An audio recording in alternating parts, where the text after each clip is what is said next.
લાઇફસ્ટાઇલના રોગોમાં પંચકર્મથી કઈ રીતે ફાયદો થાય? આ રૂટીન પૂછતા કે સાહેબ પંચકર્મ કરાય તો શું ફાયદો થાય? મિત્રો, પંચકર્મ છે એ આ રોગોની જે પેથોલોજી છે એને તોડવાનું કામ કરે. પેથોલોજી શું છે? ઇન્સ્યુલિન રેઝિસ્ટન્સ છે. ઇન્સ્યુલિન રેઝિસ્ટન્સ એટલે શું?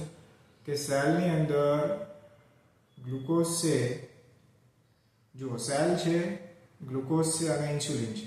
ઇન્સ્યુલિન પ્રેઝન્સ છે, પણ ઇન્સ્યુલિન પ્રેઝન્સ હોવા છતાં ગ્લુકોઝ છે સેલની અંદર એન્ટર થઈ શકતો નથી, કેમ કે ત્યાં આગળ એને બ્લોકેજીસ છે.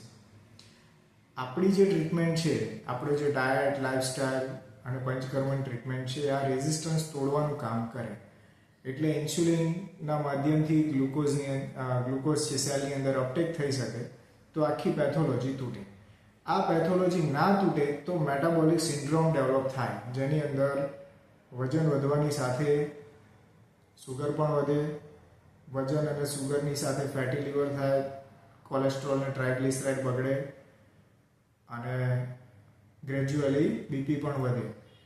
તો આ બધું જ એકબીજા સાથે જોડાયેલું છે. એક જ પેથોલોજી તોડીએ તો બધાની અંદર ફાયદો થાય. એટલે આ ગ્રુપ ઓફ ડિસીઝ છે અને એની આ એક મેઇન પેથોલોજી છે, અને આ પેથોલોજી તોડીએ તો બધાની અંદર ફાયદો થાય છે. અને પંચકર્મ આ લેવલે કામ કરે છે. Thank you.